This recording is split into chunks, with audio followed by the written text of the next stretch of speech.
Thank you. Gaurav Gogoi ji. Thank you, Honorable Speaker.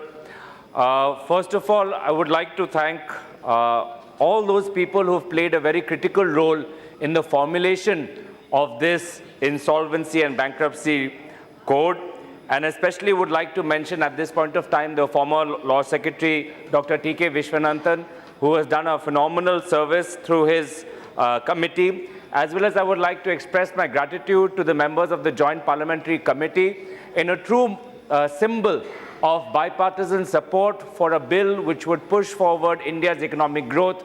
This Parliament has shown to the Indian nation that its parliamentarians are concerned, and when we are united on ideology, on our economic philosophy, we do come together. Secondly, I would like to talk about that the larger purpose of this act is to ease bankruptcy and insolvency for sick industries, as well as increase the amount of debt that is recovered. Currently, it is at 20%. We hope that through this bill, the debt recovery percentage would increase to 80%. But the fact that we need such a law, or such a law is so important at this point of time, points to the health of our economy.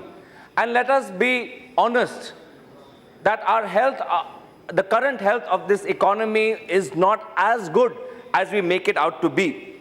Currently, the amount of bad loans in the market are rupees 71,000 crores across major infrastructural sectors such as steel, coal, real estate, as well as industries which employ labor such as textiles, chemicals, weaving. Our core industries are not doing so well. And therefore, because of bad debts, bad business models, banks have stopped lending due to their NPAs. And because of banks having stopped lending, industries are not able to expand their projects. So it's a vicious cycle that is slowing down our economy and providing obstacles to our economy.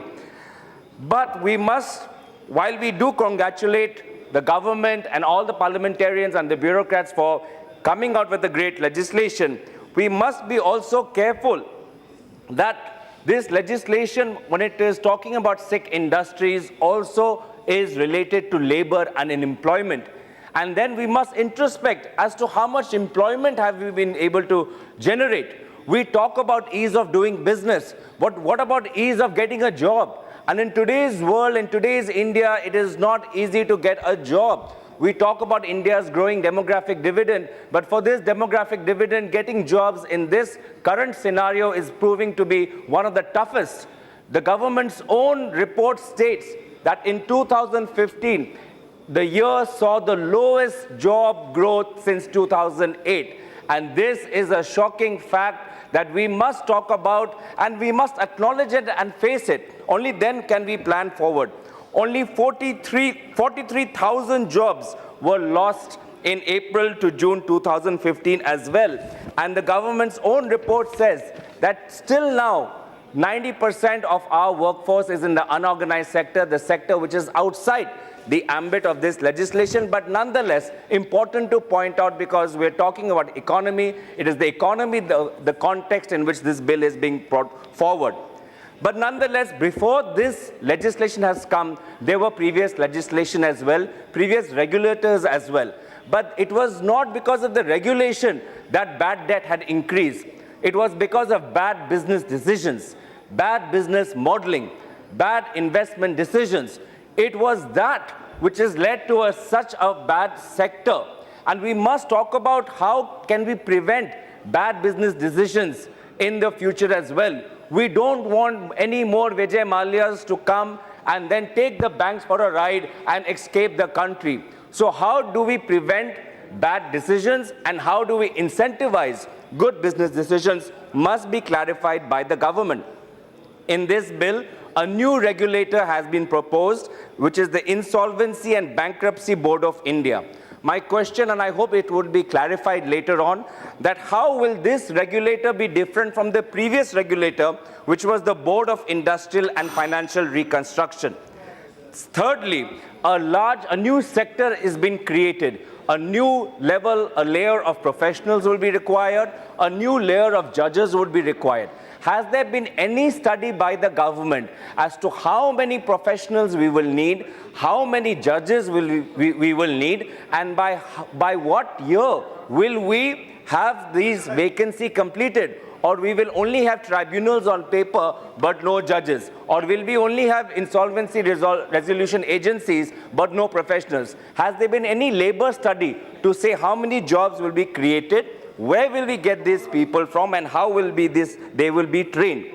Fourth point, and my penultimate point, is that there are a number of existing cases under current tribunals, whereas the company law tribunal or the earlier debt recovery tribunals. What happens to these cases? How do you manage the transition? What are your plans? Because it is good to have a plan for the future, but managing a transition is also a complex process. So what happens to existing cases? Will they be now tried under the new law, or will they be tried under the existing? And lastly, sir, this is a general point that I want to point out to or draw your attention to. Many public sector banks provide hardly any credit to projects in the Northeast, stating the fact that they have bad debts on their book or they have already given loans to big players. But if you want to grow the economy, you have to improve the credit ratio in the Northeast, and you would see from your own data that amongst the entire geography of India, the Northeast gets the most minuscule amount of credit from public sector banks. And I wanted to draw your attention to that point. In the end, I support this bill. Conclude. I do hope that capital flows become easier. Capital flows becoming easier will only contribute to our GDP. The GDP as of now is 7.3%, but this, as you also know, is as per the revised formula. If you go as per the revised formula, the last year of UPA was 6.9%. So I do hope the GDP grows and the debt recovery percentage conclude, Gaurav. increases to 80%.